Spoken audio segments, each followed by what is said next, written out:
હોળીના 7મા દિવસે શીતળા સાતમની ઉજવણી કરવામાં આવે છે ત્યારે છઠના દિવસે તૈયાર કરાયેલી ઠંડી રસોઈ સાતમના દિવસે જમવાની હોય છે।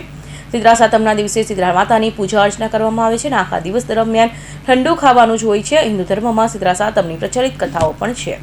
હોળીના 7મા દિવસે શીતળા સાતમની ઉજવણી કરવામાં આવે છે ત્યારે શીતળા સાતમ તરીકે ઉજવવામાં આવે છે। વહેલી સવારથી જ મહિલાઓ પૂજા અર્ચના કરવા માટે મંદિરે પહોંચતા હોય છે। આ તહેવાર ખાસ કરી ગુજરાતમાં અત્યંત ભાવથી મનાવવામાં આવે છે। આજે દાહોદ જિલ્લામાં શીતળા સાતમની ઉજવણી અનેક વિસ્તારોમાં ઉજવવામાં આવી હતી। શીતળા માતા શીતળાની પૂજા અર્ચના કરી આજે રાંધણ છઠના દિવસે તૈયાર કરેલી ઠંડી રસોઈ જમવાનું હોય છે। છઠના દિવસે રસોઈ કરી ચૂલાની પૂજા કરી હોવાથી 7મા દિવસે કોઈ પણ ગરમ વસ્તુ બનતી નથી।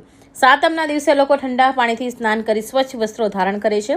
સવારે સ્ત્રીઓના ઠંડા દૂધ, ચણાની દાળ, જળચંદન, ચોખા, કંકુ વગેરે દ્રવ્યોથી શીતળા માતાની પૂજા કરે છે।